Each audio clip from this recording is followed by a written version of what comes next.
ਤੁਹਾਡਾ ਇੱਕ ਵਾਰ ਫਿਰ ਤੋਂ ਸਵਾਗਤ ਹੈ। ਅਸੀਂ ਡੈਂਪਡ ਓਸੀਲੇਟਰ ਦੇਖ ਰਹੇ ਹਾਂ। ਪਿਛਲੀ ਕਲਾਸ ਦੇ ਆਖਰੀ ਮੋਡਿਊਲ ਵਿੱਚ ਅਸੀਂ ਇਸ ਇਕੁਏਸ਼ਨ ਨੂੰ ਡੈਂਪਡ ਓਸੀਲੇਟਰ ਦੇ ਅਨੁਸਾਰ ਪ੍ਰਾਪਤ ਕੀਤਾ।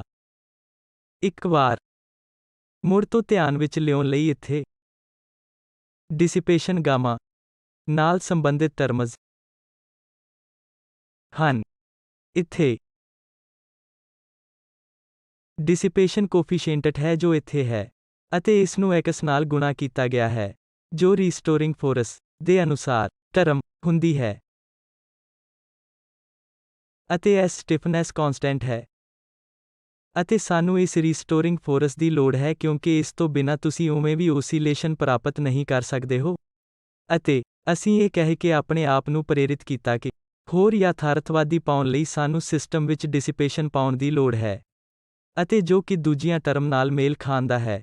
ਡਿਸਿਪੇਸ਼ਨ ਦੇ ਮੋਡਿਊਲ ਹਨ। ਇੱਥੇ ਇਹ ਟਰਮ ਹੈ ਕਿ ਡਿਸਿਪੇਸ਼ਨ ਕੋਫੀਸ਼ੀਐਂਟ ਨੂੰ ਵੈਲੋਸਿਟੀ ਨਾਲ ਗੁਣਾ ਕੀਤਾ ਗਿਆ ਡਿਸਿਪੇਟਿਵ ਫੋਰਸ ਹੋਵੇਗਾ। ਇਹ ਕਹਿਣ ਦਾ ਇੱਕ ਹੋਰ ਤਰੀਕਾ ਇਹ ਹੈ ਕਿ ਡਿਸਿਪੇਟਿਵ ਫੋਰਸ ਵੈਲੋਸਿਟੀ ਦੇ ਅਨੁਪਾਤੀ ਹੈ।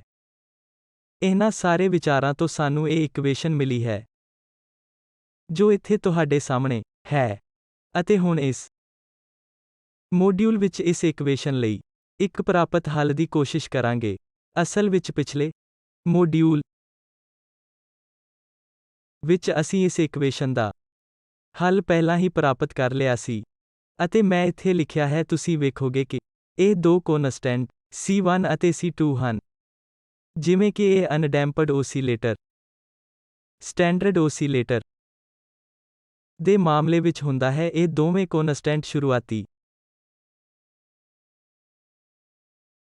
ਸਥਿਤੀ ਤੋਂ ਨਿਰਧਾਰਤ ਕੀਤੇ ਜਾਣਗੇ, ਅਤੇ ਜਦੋਂ ਅਸੀਂ ਕੋਈ ਖਾਸ ਸਮੱਸਿਆ ਕਰਾਂਗੇ ਤਾਂ ਸਾਨੂੰ ਇਸ ਬਾਰੇ ਚਿੰਤਾ ਹੋਵੇਗੀ। ਅਤੇ ਫਿਰ ਇੱਕ ਪਹਿਲੀ ਟਰਮ ਹੈ ਜੋ ਕਿ ਲਾਜ਼ਮੀ ਤੌਰ ਤੇ ਡਿਸਿਪੇਸ਼ਨ ਨਾਲ ਮੇਲ ਖਾਂਦਾ ਹੈ, ਸਿਰਫ ਇਸ ਲਈ ਕਿ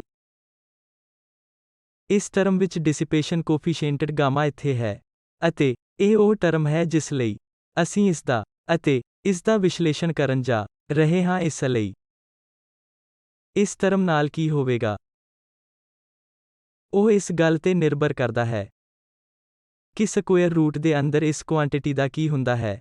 ਕੋਈ ਹੋਰ ਵਿਸ਼ਲੇਸ਼ਣ ਕਰਨ ਲਈ ਆਓ ਨੋਟੇਸ਼ਨਲ ਸਿੰਪਲੀਫਿਕੇਸ਼ਨ ਦੇ ਅਰਥਾਂ ਵਿੱਚ ਇਸ ਇਕੁਏਸ਼ਨ ਨੂੰ ਥੋੜਾ ਜਿਹਾ ਸਰਲ ਕਰੀਏ। ਮੈਂ ਇਸ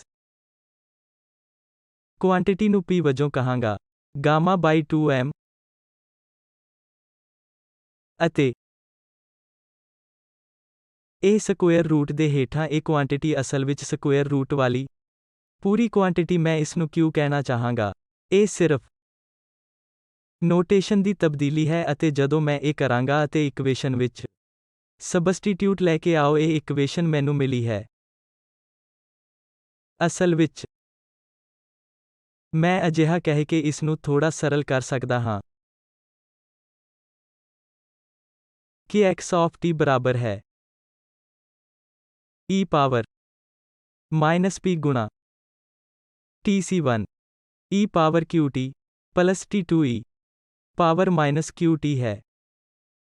ਤਾਂ ਅਸੀਂ ਇਹ ਇਕੁਏਸ਼ਨ ਵਰਤਾਂਗੇ, ਅਤੇ ਖਾਸ ਤੌਰ ਤੇ ਸਾਨੂੰ ਕੁਆਂਟੀਟੀ Q ਬਾਰੇ ਪਰੇਸ਼ਾਨੀ ਹੋਵੇਗੀ ਕਿਉਂਕਿ ਇਹ ਸਕੁਏਅਰ ਰੂਟ ਦੇ ਅੰਦਰ ਹੈ। ਅਸੀਂ ਇਹ ਜਾਣਨਾ ਚਾਹੁੰਦੇ ਹਾਂ ਕਿ ਵੱਖ-ਵੱਖ ਸੰਭਵ ਡਾਇਨਾਮਿਕ ਬਿਹੇਵੀਅਰ ਕੀ ਹਨ ਕਿ ਡੈਂਪਡ ਓਸੀਲੇਟਰ Q ਦੀਆਂ ਕਈ ਸੰਭਾਵਨਾਵਾਂ ਲਈ ਵਿਸਥਾਪਿਤ ਹੋ ਸਕਦੇ ਹਨ। ਹੁਣ ਅਸੀਂ ਉਸ ਕੇਸ ਨਾਲ ਸ਼ੁਰੂ ਕਰੀਏ ਜਿਸ ਦਾ ਅਰਥ ਹੈ ਕਿ gamma square by 4m square minus sm 0 ਨਾਲੋਂ ਵੱਡਾ ਹੈ, ਜਾਂ ਤੁਸੀਂ ਕਹਿ ਸਕਦੇ ਹੋ ਕਿ ਇਹ ਡਿਸਿਪੇਸ਼ਨ ਦੁਆਰਾ ਡੋਮਿਨੇਟ ਹੈ, ਸਿਰਫ ਇਸ ਲਈ ਕਿਉਂਕਿ Gama square term stiffness coefficient ਤੋਂ ਵੱਧ ਹੈ। ਇਸ ਕੇਸ ਵਿੱਚ ਮੈਂ ਹੱਲ ਲਿਖ ਸਕਦਾ ਹਾਂ। ਮੈਂ ਹੱਲ ਨੂੰ ਦੁਬਾਰਾ ਕਾਪੀ ਕਰ ਸਕਦਾ ਹਾਂ। ਫਿਰ x of t e power minus p ਗੁਣਾ t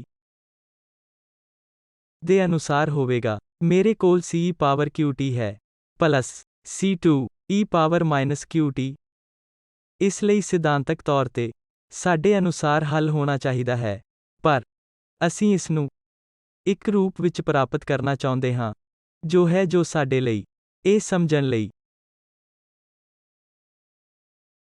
ਥੋੜਾ ਹੋਰ ਸਪਸ਼ਟ ਹੈ ਕਿ ਆਦਰਸ਼ਕ ਤੌਰ ਤੇ ਕੀ ਹੋ ਰਿਹਾ ਹੈ। ਮੈਂ ਚਾਹਾਂਗਾ ਕਿ ਜੇਕਰ ਮੇਰਾ ਹੱਲ ਕੁਝ ਇਸ ਤਰ੍ਹਾਂ ਦਾ ਦਿਸਦਾ ਹੈ, ਜਿਵੇਂ ਇਹ ਸਾਈਨ ਓਮੇਗਾ ਹੋ ਸਕਦਾ ਹੈ ਓਮੇਗਾ ਡੈਲਟਾ ਟੀ ਪਲੱਸ 5, ਕਿਉਂਕਿ ਇਹ ਸਾਡੇ ਲਈ ਬਹੁਤ ਸਪਸ਼ਟ ਹੈ ਕਿ ਕੀ ਹੋ ਰਿਹਾ ਹੈ। ਆਓ ਇਸ ਹੱਲ ਨੂੰ ਕੁਝ ਇਵੇਂ ਲਿਖਣ ਦੀ ਕੋਸ਼ਿਸ਼ ਕਰੀਏ ਜੋ ਇਸ ਤਰ੍ਹਾਂ ਦਿਖਾਈ ਦੇਵੇਗਾ ਕਿ ਸਾਡੇ ਕੰਮ ਦੇ ਅਗਲੇ ਕੁਝ ਕਦਮ ਹਨ ਕਿ ਸਾਡੇ ਕੋਲ ਇਹ ਦੋ ਕੌਨਸਟੈਂਟ C1 ਅਤੇ C2 ਹਨ। ਇਸ ਨੂੰ ਆਸਾਨ ਬਣਾਉਣ ਲਈ ਮੈਂ ਉਹਨਾਂ two ਕੌਨਸਟੈਂਟ C1 ਅਤੇ C2 ਹਨ ਨੂੰ ਦੋ ਹੋਰ ਕੌਨਸਟੈਂਟ D1 ਅਤੇ D2 ਨਾਲ ਬਦਲਣ ਜਾ ਰਿਹਾ ਹਾਂ। ਮੇਰੇ ਕੋਲ ਅਜਿਹਾ ਕਰਨ ਦੀ ਆਜ਼ਾਦੀ ਹੈ ਜਿਸ ਤਰ੍ਹਾਂ ਮੈਂ ਇਹ ਕਰਾਂਗਾ, ਜੋ ਇਸ ਵਜੋਂ ਪਰਿਭਾਸ਼ਿਤ ਕਰਨਾ ਹੈ C1 ਪਲੱਸ C2 ਵਾਂਗ ਨਵੇਂ ਕੌਨਸਟੈਂਟ D1 ਅਤੇ D2 C1 ਮਾਈਨਸ C2 ਹੈ। ਇਹਨਾਂ ਮੁੜ ਪਰਿਭਾਸ਼ਾ ਦੇ ਨਾਲ ਇਸ ਲਈ ਮੈਂ ਅਸਲ ਵਿੱਚ two ਕੌਨਸਟੈਂਟ C1 ਅਤੇ C2 ਨੂੰ ਦੋ ਨਵੇਂ ਕੌਨਸਟੈਂਟ D1 ਅਤੇ D2 ਦੇ ਨਾਲ ਬਦਲਣ ਜਾ ਰਿਹਾ ਹਾਂ। ਅਤੇ ਹੁਣ ਮੈਂ D1 ਅਤੇ D2 ਦੀ ਟਰਮ ਵਿੱਚ C1 ਅਤੇ C2 ਲਿਖਾਂਗਾ। ਇਹ ਦੋ ਕੌਨਸਟੈਂਟ ਦਾ ਸਵਾਲ ਹੈ, ਅਸਲ ਵਿੱਚ ਦੋ ਅਗਿਆਤ ਜੋ ਮੈਨੂੰ ਨਿਰਧਾਰਤ ਕਰਨ ਦੀ ਲੋੜ ਹੈ। ਮੈਂ C1 ਨੂੰ D1 ਪਲੱਸ D2 ਭਾਗ 2 ਲਿਖ ਸਕਦਾ ਹਾਂ ਅਤੇ C2 ਹੋਵੇਗਾ D1 ਮਾਈਨਸ D2 ਭਾਗ 2 ਹੈ। ਅਗਲਾ ਕਦਮ ਇੱਥੇ two ਕੁਆਂਟੀਟੀ ਦਾ ਸਬਸਟੀਟਿਊਟ ਹੈ ਅਤੇ ਇੱਥੇ ਇਸ ਵਿੱਚ ਸਬਸਟੀਟਿਊਟ C2 ਅਤੇ ਇਸ ਵਿੱਚ ਸਬਸਟੀਟਿਊਟ C1 ਹੈ। ਅਤੇ ਜੇਕਰ ਮੈਂ ਅਜਿਹਾ ਕਰਦਾ ਹਾਂ ਤਾਂ ਮੈਨੂੰ ਇਕੁਏਸ਼ਨ ਜੋ ਇਸ ਤਰ੍ਹਾਂ ਦਿਖਾਈ ਦੇ ਸਕਦੀ ਹੈ। ਅਗਲਾ ਕਦਮ ਸਿਰਫ D1 ਟਰਮ ਅਤੇ D2 ਟਰਮ ਨੂੰ ਵੱਖ ਤਰੀਕੇ ਨਾਲ ਇਕੱਠਾ ਕਰਨਾ ਹੈ ਅਤੇ ਫਿਰ ਅਸੀਂ ਦੇਖਾਂਗੇ ਕਿ ਹੁਣ ਨਵੇਂ ਰੂਪ ਵਿੱਚ ਇਹ ਕਿਵੇਂ ਬਹੁਤ ਸਰਲ ਹੋ ਜਾਵੇਗਾ। ਆਓ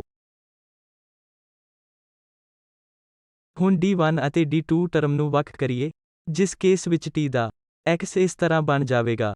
ਹੁਣ ਅਗਲਾ ਕਦਮ ਇਹ ਪਛਾਣਨਾ ਹੈ ਕਿ ਇਹ ਫੰਕਸ਼ਨ ਜੋ ਮੈਂ ਇੱਥੇ ਲਿਖਿਆ ਹੈ ਕੁਝ ਵੀ ਨਹੀਂ ਹੈ ਪਰ ਸਾਈਨ ਹਾਈਪਰਬੋਲਿਕ ਫੰਕਸ਼ਨ ਹੈ, ਜਾਂ ਅਸਲ ਵਿੱਚ ਇਸ ਕੇਸ ਵਿੱਚ ਇਸ ਦਾ ਕੋਸ ਹਾਈਪਰਬੋਲਿਕ ਫੰਕਸ਼ਨ, ਅਤੇ ਇਸੇ ਤਰ੍ਹਾਂ ਇਹ ਫੰਕਸ਼ਨ ਜੋ ਮੈਂ ਇੱਥੇ ਲਿਖਿਆ ਹੈ ਸਾਈਨ ਹਾਈਪਰਬੋਲਿਕ ਫੰਕਸ਼ਨ ਹੈ, ਇਸ ਦਾ sign h of q of t। ਇਸ ਲਈ ਤੁਸੀਂ ਮੈਨੂੰ ਮਿਲੀ ਇਕੁਏਸ਼ਨ ਵਿੱਚ ਇਹਨਾਂ ਚੀਜ਼ਾਂ ਨੂੰ ਵਾਪਸ ਜੋੜਦੇ ਹੋ। ਇਹ ਸਾਡੇ ਲਈ ਕਾਫੀ ਚੰਗਾ ਲੱਗਦਾ ਹੈ, ਪਰ ਆਓ ਇੱਕ ਕਦਮ ਹੋਰ ਅੱਗੇ ਵਧੀਏ ਅਤੇ ਇਸ ਨੂੰ ਥੋੜਾ ਹੋਰ ਸਰਲ ਕਰੀਏ। ਪਰ ਅਜਿਹਾ ਕਰਨ ਦੇ ਯੋਗ ਹੋਣ ਲਈ ਮੈਨੂੰ ਕੁਝ ਸ਼ੁਰੂਆਤੀ ਸਥਿਤੀ ਮੰਨਣੀ ਪਵੇਗੀ। ਮੈਂ ਮੰਨਦਾ ਹਾਂ ਕਿ t ਬਰਾਬਰ ਹੈ 0 ਦੇ, x ਬਰਾਬਰ ਹੈ 0 ਦੇ। ਜੇਕਰ ਮੈਂ ਇਸ ਇਕੁਏਸ਼ਨ ਵਿੱਚ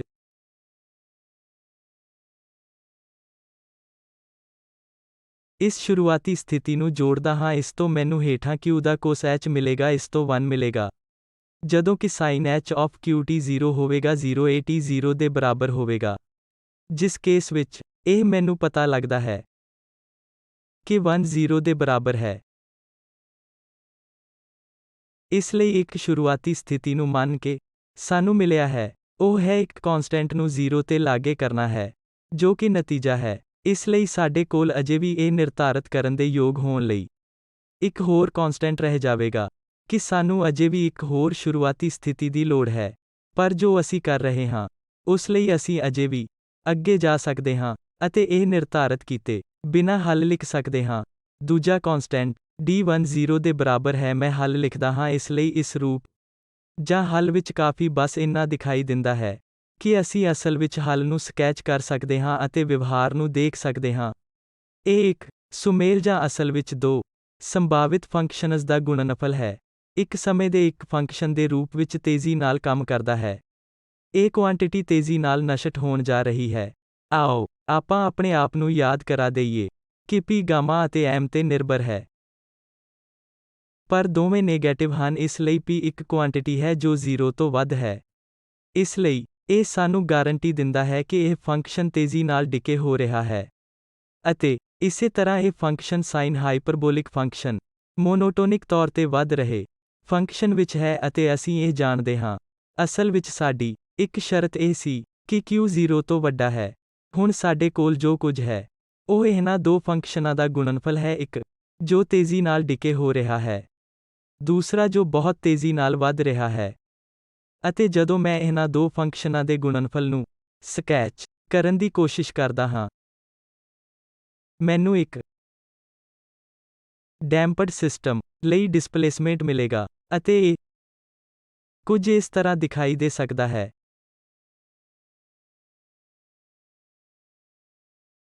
ਮੰਨ ਲਓ ਕਿ ਇਹ ਇੱਕ ਕਰਵ ਹੈ ਜੋ ਵੈਲਿਊ ਗਾਮਾ 1 ਨਾਲ ਮੇਲ ਖਾਂਦਾ ਹੈ, ਜਿੱਥੇ ਗਾਮਾ 1 ਡਿਸਿਪੇਸ਼ਨ ਕੋਫੀਸ਼ੀਐਂਟ ਲਈ ਸੰਭਵ ਵੈਲਿਊ ਵਿੱਚੋਂ ਇੱਕ ਹੈ। ਅਤੇ ਮੈਨੂੰ ਸਪਸ਼ਟਤਾ ਲਈ ਇੱਕ ਹੋਰ ਕਰਵ ਕੁਝ ਇਸ ਤਰ੍ਹਾਂ ਪਲੋਟ ਕਰਨ ਦਿਓ ਅਤੇ ਦੱਸ ਦੇਈਏ ਕਿ ਇਹ ਗਾਮਾ 2 ਨਾਲ ਮੇਲ ਖਾਂਦਾ ਹੈ ਅਤੇ ਇਹ ਗਾਮਾ 1 ਅਤੇ ਗਾਮਾ 2 ਦੋਵੇਂ ਡਿਸਿਪੇਸ਼ਨ ਕੋਫੀਸ਼ੀਐਂਟ ਦੇ ਦੋ ਵੱਖ-ਵੱਖ ਸੰਭਾਵੀ ਵੈਲਿਊ ਹਨ। ਉਹ ਅਜਿਹੇ ਹਨ ਕਿ ਗਾਮਾ 1 ਗਾਮਾ 2 ਨਾਲੋਂ ਵੱਡਾ ਹੈ ਅਤੇ ਫਿਜ਼ੀਕਲੀ ਇਹ ਕਹਿੰਦਾ ਹੈ। ਇਹ ਮੈਨੂੰ ਦੱਸਦਾ ਹੈ ਕਿ ਜੇਕਰ ਮੈਂ ਡਿਸਿਪੇਸ਼ਨ ਕੋਫੀਸ਼ੀਐਂਟ ਨੂੰ ਵਧਾਉਂਦਾ ਰਹਿੰਦਾ ਹਾਂ ਜਾਂ ਜੇਕਰ ਮੈਂ ਇੱਕ ਵਿਸਕਸ ਮੀਡੀਅਮ ਵਿੱਚ ਇੱਕ ਓਸੀਲੇਟਰ ਰੱਖਦਾ ਹਾਂ ਅਤੇ ਵਿਸਕੋਸਿਟੀ ਅਸਲ ਵਿੱਚ ਵੱਡੀ ਹੁੰਦੀ ਹੈ ਅਤੇ ਇਸ ਕੇਸ ਵਿੱਚ ਵੱਡੀ ਅਤੇ ਵੱਡੀ ਹੁੰਦੀ ਜਾ ਰਹੀ ਹੈ, ਵੱਧ ਤੋਂ ਵੱਧ ਵਿਸਥਾਪਨ ਜੋ ਤੁਹਾਨੂੰ ਮਿਲੇਗਾ ਤਾਂ ਵੱਧ ਤੋਂ ਵੱਧ ਡਿਸਪਲੇਸਮੈਂਟ ਇੱਥੇ ਇਸ ਵੈਲਿਊ ਨਾਲ ਮੇਲ ਖਾਂਦਾ ਹੈ। ਅਧਿਕਤਮ ਡਿਸਪਲੇਸਮੈਂਟ ਘਟਦਾ ਰਹੇਗਾ, ਜਿਸ ਦਾ ਮਤਲਬ ਇਹ ਹੈ ਕਿ ਜੇਕਰ ਮੀਡੀਅਮ ਅਧਿਕਤਮ ਵਿਸਕੋਸ ਹੈ, ਤੁਸੀਂ ਆਸ ਨਹੀਂ ਕਰੋਗੇ ਕਿ ਓਸੀਲੇਟਰ ਵੱਡੀ ਰਕਮ ਨਾਲ ਵਿਸਥਾਪਿਤ ਹੋ ਜਾਵੇਗਾ, ਕਿਉਂਕਿ ਫਿਜ਼ੀਕਲੀ ਇਹ ਸਾਡੇ ਅਨੁਭਵ ਨਾਲ ਮੇਲ ਖਾਂਦਾ ਹੈ ਕਿ ਕੀ ਹੋਣ ਦੀ ਉਮੀਦ ਹੈ ਜਦੋਂ ਇੱਕ ਓਸੀਲੇਟਰ ਇੱਕ ਡਿਸਿਪੇਟਿਵ ਮੀਡੀਅਮ ਵਿੱਚ ਹੁੰਦਾ ਹੈ। ਅੰਤ ਵਿੱਚ ਸਾਨੂੰ ਇਸ ਬਾਰੇ ਵੀ ਚਿੰਤਾ ਕਰਨੀ ਚਾਹੀਦੀ ਹੈ ਕਿ ਹੱਲ ਖੁਦ ਸਾਨੂੰ ਦੱਸ ਰਿਹਾ ਹੈ ਕਿ gamma square 4m square S/m ਤੋਂ ਵੱਡਾ ਹੈ। ਆਪਣੇ ਆਪ ਨੂੰ ਯਾਦ ਕਰਾਉਣ ਲਈ ਦੁਬਾਰਾ ਇਸ ਲਈ ਸਟਿਫਨੈਸ ਕੋਫੀਸ਼ੀਐਂਟ ਉੱਤੇ ਡਿਸਿਪੇਸ਼ਨ ਦਾ ਪ੍ਰਭਾਵ ਹੈ। ਅਜਿਹੀ ਸਥਿਤੀ ਵਿੱਚ ਹੱਲ ਜੋ ਅਸੀਂ ਹੇਠਾਂ ਲਿਖਿਆ ਹੈ ਅਤੇ ਜਿਸ ਦਾ ਤੁਸੀਂ ਸਕੈਚ ਕੀਤਾ ਹੈ, ਉਹ ਅਸਲ ਵਿੱਚ ਇਹ ਦੱਸਦਾ ਹੈ ਕਿ ਇੱਥੇ ਓਸੀਲੇਸ਼ਨ ਨਹੀਂ ਹੋ ਸਕਦੇ।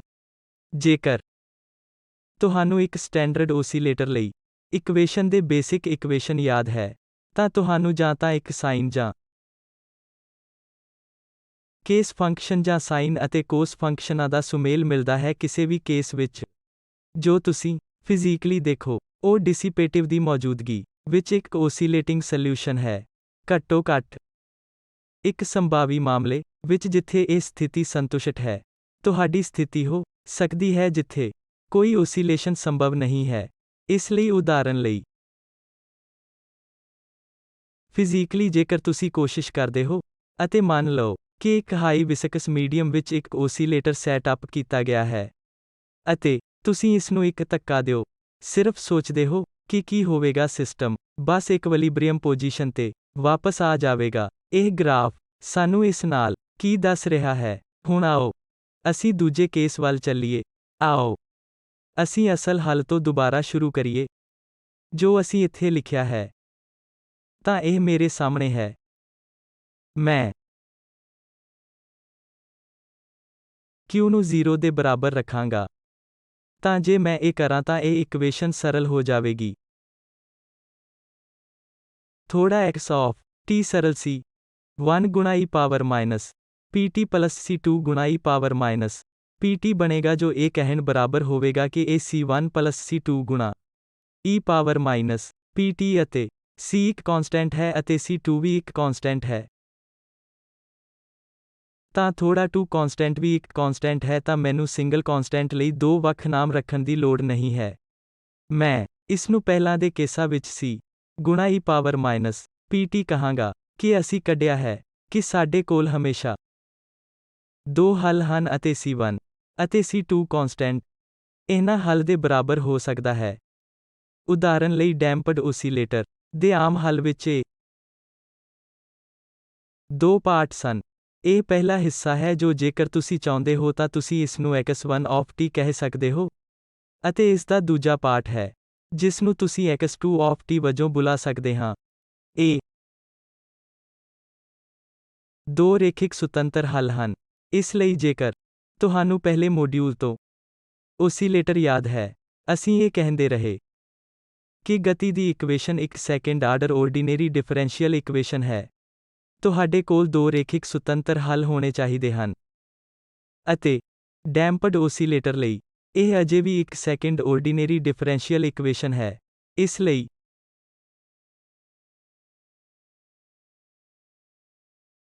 ਇਹ ਸੈਕਿੰਡ ਆਰਡੀਨਰੀ ਡਿਫਰੈਂਸ਼ੀਅਲ ਇਕੁਏਸ਼ਨ ਹੈ। ਇਸ ਵਿੱਚ 2 ਰੇਖਿਕ ਤੌਰ ਤੇ ਸੁਤੰਤਰ ਟਰਮ ਹਨ, ਜਿਵੇਂ ਕਿ ਤੁਸੀਂ ਕਹਿ ਸਕਦੇ ਹੋ ਕਿ ਸਧਾਰਨ ਹੱਲ ਸਿਰਫ ਇਹਨਾਂ 2 ਰੇਖਿਕ ਸੁਤੰਤਰ ਹੱਲਾਂ ਦਾ ਜੋੜ ਹੈ। ਅਤੇ ਅਸੀਂ ਪਾਇਆ ਕਿ ਜਦੋਂ ਤੁਸੀਂ ਕੇਸ ਦਾ ਵਿਸ਼ਲੇਸ਼ਣ ਕੀਤਾ, ਮੰਨ ਲਓ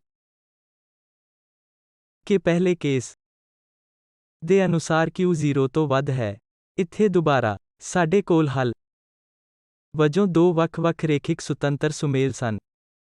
ਅਤੇ ਇੱਥੇ ਇੱਕ ਪਾਰਟਿਕੂਲਰ ਇਨੀਸ਼ੀਅਲ ਕੰਡੀਸ਼ਨ ਰੱਖਣ ਦੀ ਸਾਡੀ ਚੋਣ ਹੈ ਜੋ ਇੱਕ ਖਾਸ ਹੱਲ ਤੱਕ ਘਟਦੀ ਹੈ। ਜੇਕਰ ਤੁਸੀਂ ਦੇਖਦੇ ਹੋ ਤਾਂ ਇਹ ਹੁਣ ਇੱਥੇ ਦੇਖੋ, ਅਸੀਂ ਜੋ ਕੀਤਾ ਹੈ ਸਾਡੇ ਕੋਲ ਸਿਰਫ ਇੱਕ ਹੱਲ ਹੈ ਜਾਪਦਾ ਹੈ, ਜਦੋਂ ਕਿ ਦੁਬਾਰਾ ਅਸੀਂ ਅਜੇ ਵੀ ਸੈਕਿੰਡ ਆਰਡਰ ਡਿਫਰੈਂਸ਼ੀਅਲ ਇਕੁਏਸ਼ਨ ਦੇ ਹੱਲ ਨੂੰ ਦੇਖ ਰਹੇ ਹਾਂ। ਆਦਰਸ਼ਕ ਤੌਰ ਤੇ ਦੂਜਾ ਹੱਲ ਵੀ ਹੋਣਾ ਚਾਹੀਦਾ ਸੀ। ਮੈਂ ਪਹਿਲਾਂ ਇਸ ਨੂੰ x1 ਕਹਿੰਦਾ ਹਾਂ। ਇਸ ਲਈ ਇੱਥੇ ਡਿਫਰੈਂਸ਼ੀਅਲ ਇਕੁਏਸ਼ਨ ਦੇ ਸਿਧਾਂਤ ਤੋਂ ਦੂਜੇ ਹੱਲ ਨੂੰ ਪ੍ਰਾਪਤ ਕਰਨ ਦੇ ਤਰੀਕੇ ਹਨ। ਇੱਕ ਹੱਲ ਦਿੱਤਾ ਗਿਆ ਹੈ। ਇੱਥੇ ਪਹਿਲਾਂ ਹੀ ਕੋਈ ਹੱਲ ਨਹੀਂ ਹੈ, ਜੋ ਕਿ ਇੱਥੇ ਤੁਹਾਡੇ ਸਾਹਮਣੇ ਹੈ c ਗੁਣਾ e ਪਾਵਰ ਮਾਈਨਸ pt, ਅਤੇ ਇਸ ਦੇ ਨਾਲ ਮੈਨੂੰ ਦੂਜਾ ਹੱਲ ਮਿਲੇਗਾ। ਇਹ ਇਸ ਨੂੰ ਕਰਨ ਦਾ ਗਣਿਤਿਕ ਤਰੀਕਾ ਹੈ। ਅਤੇ ਜੇਕਰ ਤੁਸੀਂ ਕਿਸੇ ਬੇਸਿਕ ਡਿਫਰੈਂਸ਼ੀਅਲ ਇਕੁਏਸ਼ਨ ਤੇ ਵਾਪਸ ਜਾਂਦੇ ਹੋ, ਤਾਂ ਤੁਸੀਂ ਅਸਲ ਵਿੱਚ ਕਿਤਾਬ ਤੁਹਾਨੂੰ ਦੱਸੇਗੀ ਕਿ ਇਹ ਕਿਵੇਂ ਕਰਨਾ ਹੈ। ਕੁਝ ਮੈਂ ਇੱਥੇ ਅਜਿਹਾ ਨਹੀਂ ਕਰਨ ਜਾ ਰਿਹਾ ਹਾਂ। ਦੂਜੇ ਪਾਸੇ ਅਸੀਂ ਇੱਕ ਵਾਰ ਫਿਰ ਦੂਜੇ ਹੱਲ ਦਾ ਅਨੁਮਾਨ ਲਗਾ ਸਕਦੇ ਹਾਂ। ਦੂਜੇ ਹੱਲ ਦਾ ਅੰਦਾਜ਼ਾ ਲਗਾਉਣ ਲਈ ਕੁਝ ਆਧਾਰ ਹੋਣੇ ਚਾਹੀਦੇ ਹਨ।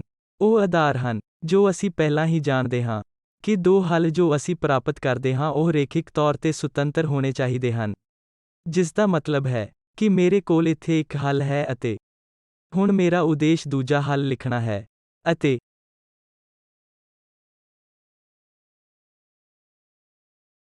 ਦੂਜੇ ਹੱਲ ਦੀ ਸ਼ਰਤ ਇਹ ਹੈ ਕਿ ਇਹ ਪਹਿਲੇ ਤੋਂ ਰੇਖਿਕ ਤੌਰ ਤੇ ਸੁਤੰਤਰ ਹੋਣਾ ਚਾਹੀਦਾ ਹੈ।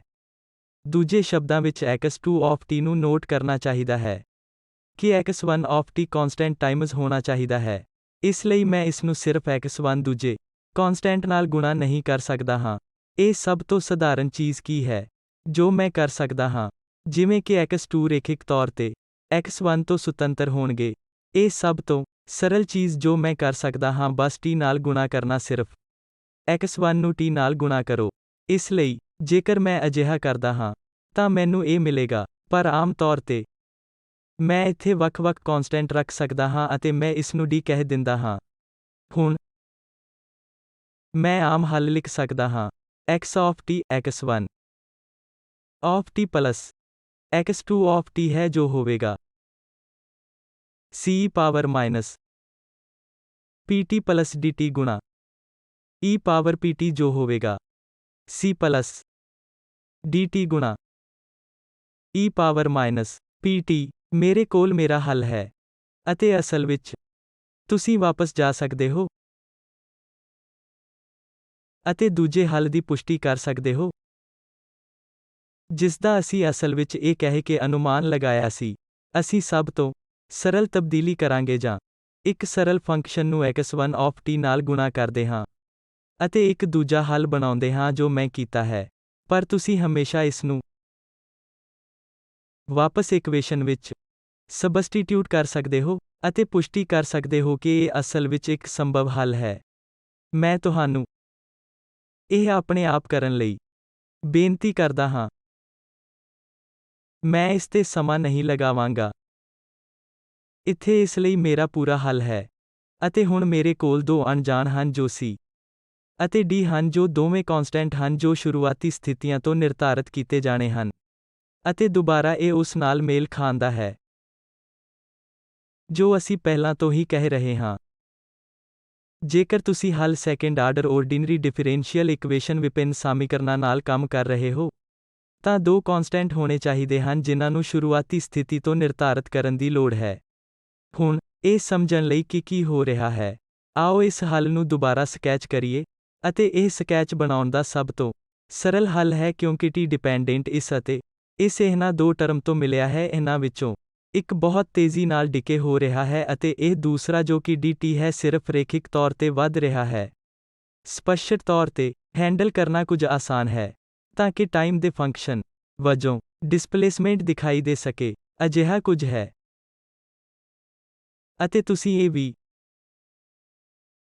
ਨਿਰਧਾਰਤ ਕਰ ਸਕਦੇ ਹੋ ਕਿ ਕਿਸ ਟਾਈਮ ਤੇ ਡਿਸਪਲੇਸਮੈਂਟ ਅਧਿਕਤਮ ਹੈ। ਅਤੇ ਅਸੀਂ ਇਸ ਨੂੰ ਟੀ ਮੈਕਸ ਕਹਿੰਦੇ ਹਾਂ, ਅਤੇ ਮੈਂ ਤੁਹਾਨੂੰ ਇਸ ਦੀ ਪੁਸ਼ਟੀ ਕਰਨ ਲਈ ਬੇਨਤੀ ਕਰਦਾ ਹਾਂ। ਟੀ ਮੈਕਸ 2m ਭਾਗ ਗਾਮਾ ਦੇ ਬਰਾਬਰ ਹੈ।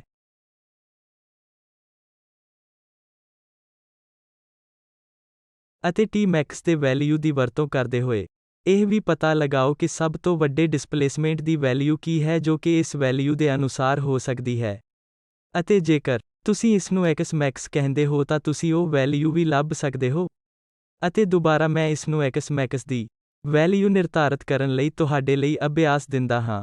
ਇਹ ਸਭ ਤੁਸੀਂ ਇਸ ਸਥਿਤੀ ਤੋਂ ਕਰ ਸਕਦੇ ਹੋ ਕਿ ਇਸ ਬਿੰਦੂ ਤੇ dx/dt 0 ਦੇ ਬਰਾਬਰ ਹੈ। ਇਸ ਲਈ ਦੁਬਾਰਾ ਇਹ ਦੂਜਾ ਕੇਸ ਹੈ, ਜਿਸ ਨੂੰ ਅਕਸਰ q ਨੂੰ 0 ਦੇ ਬਰਾਬਰ ਦਾ ਕੇਸ ਕਿਹਾ ਜਾਂਦਾ ਹੈ। ਨਾਜ਼ੁਕ ਡੈਂਪਿੰਗ ਕਿਸ ਨੂੰ ਕਿਹਾ ਜਾਂਦਾ ਹੈ? ਇਸ ਕੇਸ ਵਿੱਚ ਦੁਬਾਰਾ ਕੋਈ ਓਸੀਲੇਸ਼ਨ ਨਹੀਂ ਹੈ। ਇਸ ਲਈ ਅਸੀਂ ਪਹਿਲਾਂ ਹੀ ਪਹਿਲੇ ਕੇਸ ਦਾ ਇੱਕ ਕੇਸ ਦੇਖਿਆ ਹੈ, ਜੋ ਕਿ q 0 ਤੋਂ ਵੱਡਾ ਸੀ। ਉਸ ਕੇਸ ਵਿੱਚ ਕੋਈ ਓਸੀਲੇਸ਼ਨ ਨਹੀਂ ਸੀ। ਅਤੇ ਦੁਬਾਰਾ ਇਸ q 0 ਦੇ ਬਰਾਬਰ ਹੋਣ ਦੇ ਕੇਸ ਵਿੱਚ ਸਿਸਟਮ ਪੂਰੀ ਤਰ੍ਹਾਂ ਡੈਂਪਡ ਹੈ। ਤੁਸੀਂ ਇਸ ਨੂੰ ਇੱਕ ਸਿਸਟਮ ਜਾਂ ਓਸੀਲੇਟਰ ਨੂੰ ਧੱਕਾ ਦਿੰਦੇ ਹੋ, ਜੋ ਕਿ ਇੱਕ ਵਿਸਕਸ ਮੀਡੀਅਮ ਦੇ ਅੰਦਰ ਹੈ। ਓਸੀਲੇਟਰ ਬਸ B ਤੇ ਆਉਣ ਵਾਲਾ ਹੈ, ਬਿਨਾਂ ਕਿਸੇ ਓਸੀਲੇਸ਼ਨ ਦਿਖਾਏ ਸੰਤੁਲਨ ਸਥਿਤੀ ਤੇ ਪਹੁੰਚੋ। ਆਓ ਹੁਣ q ਦਾ 0 ਤੋਂ ਘੱਟ ਹੋਣ ਦਾ ਕੇਸ ਵੇਖੋ ਤਾਂ ਮੇਰੇ ਕੋਲ ਸਾਡੇ ਸਾਹਮਣੇ ਇਹ ਇੱਕ ਆਮ ਹੱਲ ਹੈ, ਇਹ ਵਾਲਾ। ਅਤੇ ਹੁਣ ਜਦੋਂ q 0 ਤੋਂ ਘੱਟ ਹੁੰਦਾ ਹੈ, ਤਾਂ ਸਕੁਏਅਰ ਰੂਟ ਦੇ ਅੰਦਰ ਕੁਆਂਟੀਟੀ ਨੈਗੇਟਿਵ ਬਣ ਜਾਂਦੀ ਹੈ, ਜਿਸ ਦਾ ਮਤਲਬ ਹੈ ਕਿ ਇਹ ਕੇਸ ਹੈ ਕਿਉਂਕਿ q 0 ਤੋਂ ਘੱਟ ਹੈ। ਇਹ S/m ਦਾ ਗਾਮਾ ਸਕੁਏਅਰ ਬਾਈ 4m ਸਕੁਏਅਰ ਤੋਂ ਵੱਡਾ ਹੋਣ ਦਾ ਕੇਸ ਹੈ। ਇਸ ਕੇਸ ਵਿੱਚ ਰੀਸਟੋਰਿੰਗ ਫੋਰਸ ਜਾਂ ਸਟਿਫਨੈਸ ਕੋਫੀਸ਼ੀਐਂਟ ਡਿਸਿਪੇਸ਼ਨ ਕੋਫੀਸ਼ੀਐਂਟ ਉੱਤੇ ਪ੍ਰਭਾਵੀ ਹੁੰਦਾ ਹੈ। ਇਸ ਲਈ ਤੁਸੀਂ ਇਸ ਨੂੰ ਵੀਕਰ ਡਿਸਿਪੇਸ਼ਨ ਦੇ ਮਾਮਲੇ ਦੀ ਕਲਪਨਾ ਕਰ ਸਕਦੇ ਹੋ, ਤਾਂ ਕਿ ਮੈਂ ਇਸ ਕੁਆਂਟੀਟੀ ਨੂੰ ਸਕੁਏਅਰ ਰੂਟ ਦੇ ਹੇਠਾਂ ਵੱਖਰੇ ਢੰਗ ਨਾਲ ਦੁਬਾਰਾ ਲਿਖ ਸਕਾਂ। ਮੈਂ ਇਹ ਕਰਦੇ ਹੋਏ ਸ਼ੁਰੂ ਕਰਦਾ ਹਾਂ। ਮੇਰੇ ਕੋਲ ਇਹ ਗਾਮਾ ਸਕੁਏਅਰ ਬਾਈ 4m ਸਕੁਏਅਰ ਮਾਈਨਸ S/m ਹੈ, ਕਿਉਂਕਿ S/m ਗਾਮਾ ਸਕੁਏਅਰ ਬਾਈ 4m ਸਕੁਏਅਰ ਤੋਂ ਵੱਡਾ ਹੈ। ਇਹ -1 ਦੇ ਸਕੁਏਅਰ ਰੂਟ ਗੁਣਾ S/m ਮਾਈਨਸ ਗਾਮਾ ਸਕੁਏਅਰ ਬਾਈ 4m ਸਕੁਏਅਰ 4 ਤੇ ਪਾਵਰ ਹਾਫ ਅਤੇ -1 ਦੇ ਰੂਟ ਦੇ ਬਰਾਬਰ ਹੋਵੇਗਾ। ਜ਼ਾਹਿਰ ਹੈ RI ਗੁਣਾ S/m ਮਾਈਨਸ ਗਾਮਾ ਸਕੁਏਅਰ ਬਾਈ 4m ਪੂਰੇ ਪਾਵਰ ਹਾਫ ਦਾ ਸਕੁਏਅਰ। ਹੁਣ ਮੈਂ ਇਸ ਨੂੰ ਸਾਡੇ ਆਮ ਇਕੁਏਸ਼ਨ ਵਿੱਚ ਵਾਪਸ ਜੋੜਾਂਗਾ। ਇਸ ਸਥਿਤੀ ਵਿੱਚ ਮੈਨੂੰ ਕੁਝ ਅਜਿਹਾ ਮਿਲੇਗਾ ਕਿ x of t ਬਰਾਬਰ ਹੈ e ਪਾਵਰ ਮਾਈਨਸ pt ਦੇ ਗੁਣਾ c1 e ਪਾਵਰ i। ਹੁਣ ਜਦੋਂ ਮੈਂ ਇੱਥੇ ਹੱਲ ਜੋੜਿਆ, ਇਹ ਆਖਰੀ ਇਕੁਏਸ਼ਨ, ਇਹ ਕਾਫੀ ਹੱਦ ਤੱਕ ਦੋ ਘਾਤ ਵਾਲੇ ਹੱਲ ਵਾਂਗ ਦਿਖਾਈ ਦਿੰਦੀ ਹੈ ਅਤੇ ਬੇਸ਼ੱਕ ਇੱਥੇ ਇੱਕ i ਹੈ ਤਾਂ ਇਹ ਹੋਵੇਗੀ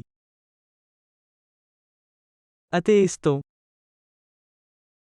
ਸਾਨੂੰ ਓਸੀਲੇਟਰੀ ਹੱਲ ਮਿਲੇਗਾ, ਜਿਸ ਕੇਸ ਵਿੱਚ ਮੈਂ ਹੇਠ ਲਿਖਿਆ ਕਰ ਸਕਦਾ ਹਾਂ। ਮੈਂ ਇਸ ਨੂੰ ਇਹ ਬੁਲਾ ਸਕਦਾ ਹਾਂ, ਜਿਵੇਂ ਕਿ ਮੈਂ ਇਸ ਨੂੰ ਵੱਖਰੇ ਨਾਮ ਨਾਲ ਬੁਲਾ ਸਕਦਾ ਹਾਂ। ਮੈਂ ਇਸ ਨੂੰ ਓਮੇਗਾ 1 ਕਹਾਂਗਾ, ਇਸ ਦੀ ਦੋਨੋਂ ਕੁਆਂਟੀਟੀ। ਇਸ ਨਾਲ ਅਸੀਂ ਕਰ ਸਕਦੇ ਹਾਂ ਬਸ ਇਸ ਨੂੰ ਜ਼ਰਾ। ਜੇਕਰ ਮੈਂ ਅਜਿਹਾ ਕਰਦਾ ਹਾਂ ਤਾਂ ਮੈਂ ਇਕੁਏਸ਼ਨ ਨੂੰ ਥੋੜਾ ਸਰਲ ਰੂਪ ਵਿੱਚ ਦੁਬਾਰਾ ਲਿਖਣ ਦੇ ਯੋਗ ਹੋਵਾਂਗਾ, ਜਿਸ ਤੋਂ ਅਸੀਂ ਆਸਾਨੀ ਨਾਲ ਸਮਝ ਸਕਦੇ ਹਾਂ ਕਿ ਕੀ ਹੋ ਰਿਹਾ ਹੈ। ਇੱਕ ਵਾਰ ਜਦੋਂ ਮੈਂ ਨੋਟੇਸ਼ਨ ਦੇ ਇਸ ਬਦਲਾਅ ਨੂੰ ਮੂਲ ਰੂਪ ਵਿੱਚ ਓਮੇਗਾ 1 ਵਿੱਚ ਜੋੜਦਾ ਹਾਂ ਤਾਂ ਮੈਨੂੰ ਮਿਲੇਗਾ। ਅਤੇ ਇਕਸਾਰ ਹੋਣ ਲਈ ਮੈਂ ਇਹ ਵੀ ਕਹਾਂਗਾ ਕਿ ਓਮੇਗਾ 0 s/m ਹੋਵੇਗਾ, ਜਾਂ ਓਮੇਗਾ 0 ਸਕੁਏਅਰ s/m ਹੋਵੇਗਾ, ਅਤੇ omega 1 square s/m minus gamma square by 4m square ਹੋਵੇਗਾ। ਇਸ ਤੋਂ ਸਾਨੂੰ ਸਾਫ਼-ਸਾਫ਼ ਪਤਾ ਚੱਲਦਾ ਹੈ ਕਿ ਓਮੇਗਾ 0, ਜੋ ਕਿ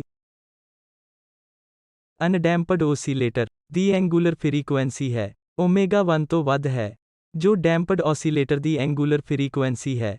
ਹੁਣ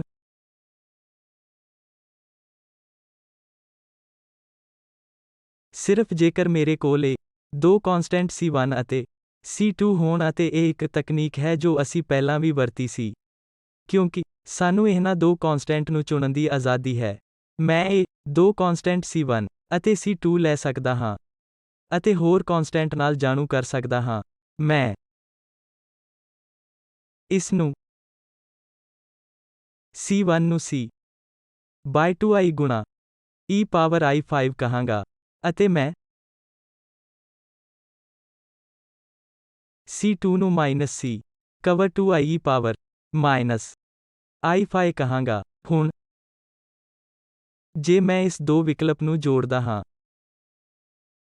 ਜੋ ਕਿ ਇਕੁਏਸ਼ਨ ਵਿੱਚ c1 ਅਤੇ c2 ਲਈ ਹਨ, ਮੈਨੂੰ ਥੋੜੀ ਜਿਹੀ ਪੁਨਰ ਵਿਵਸਥਾ ਕਰਕੇ ਇਹ ਮਿਲੇਗਾ। ਇਹ ਇਸ ਤਰ੍ਹਾਂ ਦਿਖਾਈ ਦੇਵੇਗਾ। ਇਸ ਨੂੰ c ਗੁਣਾ e power minus pt power i ਵਿੱਚ ਹੋਰ ਸਰਲ ਬਣਾਇਆ ਜਾ ਸਕਦਾ ਹੈ। ਹੁਣ ਜਦੋਂ ਤੁਸੀਂ ਇਸ ਇਕੁਏਸ਼ਨ ਨੂੰ ਦੇਖਦੇ ਹੋ, ਤਾਂ ਇਹ ਬਹੁਤ ਸਪਸ਼ਟ ਹੈ ਕਿ ਵਰਗ ਬ੍ਰੈਕਟਾਂ ਦੇ ਅੰਦਰ ਟਰਮ ਸਿਰਫ ਸਾਈਨ ਫੰਕਸ਼ਨ ਹੈ। ਇਸ ਨੂੰ sin omega 1t plus phi ਦੇ ਰੂਪ ਵਿੱਚ ਲਿਖਿਆ ਜਾ ਸਕਦਾ ਹੈ, ਬਸ ਬੇਸਿਕ ਟ੍ਰਿਗਨੋਮੈਟਰੀ ਤੋਂ ਮਿਲੇਗਾ। ਹੁਣ ਮੈਂ ਆਸਾਨੀ ਨਾਲ ਡਿਸਪਲੇਸਮੈਂਟ ਲਈ c ਪਾਵਰ ਮਾਈਨਸ pt ਗੁਣਾ sin omega 1t plus phi ਨੂੰ ਹੱਲ ਲਿਖ ਸਕਦਾ ਹਾਂ। ਇਸ ਦਾ ਵਿਲੱਖਣ ਅਰਥ ਹੈ ਕਿ ਉਸ ਕੇਸ ਲਈ ਜਦੋਂ Q 0 ਤੋਂ ਘੱਟ ਹੁੰਦਾ ਹੈ ਜਿੱਥੇ ਸਟਿਫਨੈਸ ਕੋਫੀਸ਼ੀਐਂਟ ਡਿਸਿਪੇਸ਼ਨ ਕੋਫੀਸ਼ੀਐਂਟ ਉੱਤੇ ਪ੍ਰਭਾਵੀ ਹੁੰਦਾ ਹੈ, ਜੋ ਸਾਨੂੰ ਮਿਲੇਗਾ ਉਹ ਇੱਕ ਟਰਮ ਹੈ, ਜੋ ਕਿ ਸਾਈਨ ਟਰਮ ਹੈ। ਉਦਾਹਰਨ ਲਈ ਓਸੀਲੇਟਰੀ ਫੰਕਸ਼ਨ ਹੈ ਜਦੋਂ ਕਿ ਇਹ e ਪਾਵਰ ਮਾਈਨਸ pt ਜਲਦੀ ਡਿਕੇ ਹੋਣ ਵਾਲਾ ਫੰਕਸ਼ਨ ਹੈ। ਹੁਣ ਜੇਕਰ ਤੁਸੀਂ ਹੱਲ ਨੂੰ ਦੇਖਦੇ ਹੋ ਕਿ ਮੇਰੇ ਕੋਲ ਇਹ ਦੋ ਕਨਸਟੈਂਟ ਹਨ, ਇੱਕ phi ਹੈ ਅਤੇ ਦੂਜਾ ਬੇਸ਼ੱਕ ਕਨਸਟੈਂਟ c ਹੈ। ਸ਼ੁਰੂ ਵਿੱਚ ਸਾਡੇ ਕੋਲ ਇੱਥੇ ਦੋ ਕਨਸਟੈਂਟ c1 ਅਤੇ c2 ਸਨ, ਅਤੇ ਇਹ ਅਤੇ ਉਹ ਜਿੱਥੇ ਹੁਣ ਇਸ ਨੂੰ ਦੋ ਹੋਰ ਕਨਸਟੈਂਟ ਦੁਆਰਾ ਬਦਲੋ, ਜੋ ਕਿ c ਅਤੇ phi ਓਸੀਲੇਟਰੀ ਫੰਕਸ਼ਨ, ਜਿਵੇਂ ਕਿ sin omega 1t plus phi ਨੂੰ ਐਕਸਪੋਨੈਂਸ਼ੀਅਲ ਡਿਕੇਇੰਗ ਫੰਕਸ਼ਨ ਦੁਆਰਾ ਮੋਡਿਊਲੇਟ ਕੀਤਾ ਜਾ ਰਿਹਾ ਹੈ ਜੋ ਹੈ e⁻pt। ਤੁਹਾਨੂੰ ਅਜਿਹਾ ਸਾਈਨ ਫੰਕਸ਼ਨ ਮਿਲ ਸਕਦਾ ਹੈ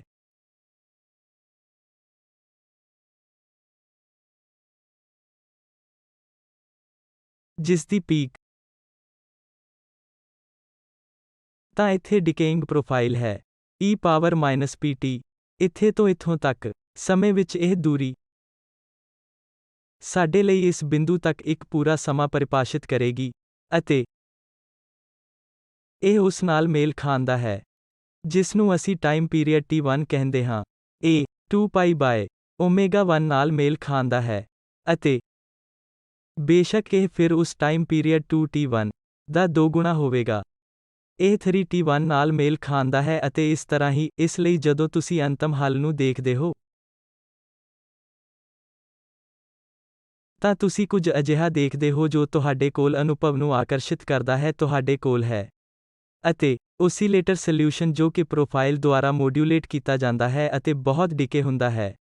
ਸਪਸ਼ਟ ਤੌਰ ਤੇ ਡਿਸਿਪੇਸ਼ਨ ਦਾ ਰੋਲ ਜੋ ਅਸਲ ਵਿੱਚ ਇਸ ਜ਼ਿਆਦਾ ਡਿਕੇਇੰਗ ਫੰਕਸ਼ਨ ਦੇ ਅੰਦਰ ਏਮਬੈਡ ਕੀਤੀ ਗਈ ਹੈ ਕਿਉਂਕਿ p γ/2m ਗਾਮਾ ਤੁਹਾਡਾ ਡਿਸਿਪੇਸ਼ਨ ਕੋਫੀਸ਼ੀਐਂਟ ਹੈ ਡਿਸਪਲੇਸਮੈਂਟ ਵੱਲ ਲੈ ਜਾਂਦਾ ਹੈ ਜੋ ਟਾਈਮ ਦੇ ਫੰਕਸ਼ਨ ਵਜੋਂ ਘਟ ਰਹੇ ਹਨ। ਅਸਲ ਵਿੱਚ ਜਦੋਂ ਤੁਸੀਂ ਉਦਾਹਰਨ ਲਈ ਕੋਈ ਪ੍ਰਯੋਗ ਕਰਦੇ ਹੋ ਤਾਂ ਤੁਸੀਂ ਇੱਕ ਸਧਾਰਨ ਪੈਂਡੂਲਮ ਲੈਂਦੇ ਹੋ ਅਤੇ ਇਸ ਨੂੰ ਓਸੀਲੇਟਰ ਕਰਨ ਦਿੰਦੇ ਹੋ। ਇਹ ਬਿਲਕੁਲ ਉਹੀ ਹੈ ਜੋ ਤੁਸੀਂ ਇੱਕ ਡਿਸਿਪੇਟਿਵ ਮੀਡੀਅਮ ਦੀ ਮੌਜੂਦਗੀ ਵਿੱਚ ਦੇਖਦੇ ਹੋ। ਲਗਾਤਾਰ ਪੈਂਡੂਲਮ ਦਾ ਅਧਿਕਤਮ ਡਿਸਪਲੇਸਮੈਂਟ ਜ਼ਰੂਰੀ ਤੌਰ ਤੇ ਘਟਦਾ ਰਹਿੰਦਾ ਹੈ ਅਤੇ ਅੰਤ ਵਿੱਚ ਰੁਕ ਜਾਂਦਾ ਹੈ ਅਤੇ ਇਹ ਸਾਨੂੰ ਇੱਥੇ ਇੱਕ ਹੋਰ ਨੁਕਤਾ ਵੀ ਦੱਸਦਾ ਹੈ ਕਿ ਜੇਕਰ ਗਾਮਾ 0 ਦੇ ਬਰਾਬਰ ਹੈ ਜਿਸ ਦਾ ਮਤਲਬ ਹੈ ਕਿ ਮੇਰੇ ਕੋਲ ਮਾਧਿਅਮ ਵਿੱਚ ਡਿਸਿਪੇਸ਼ਨ ਨਹੀਂ ਹੈ, ਕੋਈ ਵੀ ਊਰਜਾ ਜੋ ਮੈਂ ਸਿਸਟਮ ਵਿੱਚ ਪਾ ਰਿਹਾ ਹਾਂ ਉਹ ਹਮੇਸ਼ਾ ਲਈ ਉੱਥੇ ਹੀ ਰਹੇਗੀ। ਇਸ ਲਈ ਜੇਕਰ ਅਜਿਹਾ ਹੁੰਦਾ ਹੈ ਤਾਂ p 0 ਦੇ ਬਰਾਬਰ ਹੋਵੇਗਾ ਅਤੇ ਫਿਰ ਹੱਲ ਬਸ ਇਸ ਬਰਾਬਰ ਹੋਵੇਗਾ। ਅਤੇ ਜੇਕਰ ਤੁਹਾਨੂੰ ਯਾਦ ਹੈ ਕਿ ਗਾਮਾ 0 ਦਾ ਮਤਲਬ ਹੋਵੇਗਾ ਕਿ ω1 ω0 ਦੇ ਬਰਾਬਰ ਹੈ। ਇਸ ਨਾਲ AC ਸਾਈਨ ω0t ϕ ਤੱਕ ਘਟੇਗਾ ਅਤੇ ਇਹ ਤੁਸੀਂ ਪਛਾਣੋਗੇ ਕਿ ਬਿਨਾਂ ਕਿਸੇ ਡਿਸਿਪੇਸ਼ਨ ਦੇ ਸਟੈਂਡਰਡ ਹਾਰਮੋਨਿਕ ਓਸੀਲੇਟਰ ਦਾ ਹੱਲ ਹੈ। ਜੋ ਅਸੀਂ ਦੇਖਦੇ ਹਾਂ ਉਹ ਹੈ ਡਿਸਿਪੇਸ਼ਨ ਦੀ ਮੌਜੂਦਗੀ ਵਿੱਚ ਤੁਹਾਨੂੰ ਘੱਟੋ ਘੱਟ ਇੱਕ ਸੰਭਾਵਿਤ ਕੇਸ ਵਿੱਚ ਓਸੀਲੇਸ਼ਨ ਮਿਲਦਾ ਹੈ ਜਿਸ ਦਾ ਐਂਪਲੀਟਿਊਡ ਸਫਲਤਾਪੂਰਵਕ ਘਟ ਰਿਹਾ ਹੈ। ਅਤੇ ਜੇਕਰ ਤੁਸੀਂ 0 ਦੇ ਬਰਾਬਰ ਗਾਮਾ ਦੇ ਅਨੁਸਾਰੀ ਬਿਨਾਂ ਡਿਸਿਪੇਸ਼ਨ ਦੀ ਸੀਮਾ ਲੈਂਦੇ ਹੋ ਤੁਸੀਂ ਸਟੈਂਡਰਡ ਓਸੀਲੇਟਰ ਨਾਲ ਸੰਬੰਧਿਤ ਹੱਲ ਨੂੰ ਰਿਕਵਰ ਕਰਦੇ ਹੋ। ਇਸ ਨਾਲ ਇਹ ਮੋਡਿਊਲ ਖਤਮ ਹੋਇਆ ਅਤੇ ਇਸ ਤੋਂ ਬਾਅਦ ਵਾਲੇ ਮੋਡਿਊਲ ਵਿੱਚ ਅਸੀਂ ਪ੍ਰਭਾਵ ਜਿਵੇਂ ਕਿ ਓਸੀਲੇਟਰ ਨੂੰ ਹੋਰ ਤਰੀਕਿਆਂ ਨਾਲ ਮਜਬੂਰ ਕਰਨਾ ਸਮੇਤ ਦੇਖਾਂਗੇ ਜਿਸ ਨਾਲ ਤੁਸੀਂ ਓਸੀਲੇਟਰ ਨੂੰ ਊਰਜਾ ਸਪਲਾਈ ਕਰਦੇ ਰਹਿੰਦੇ ਹੋ। ਇਸ ਨਾਲ ਪੂਰਾ ਹੋਇਆ।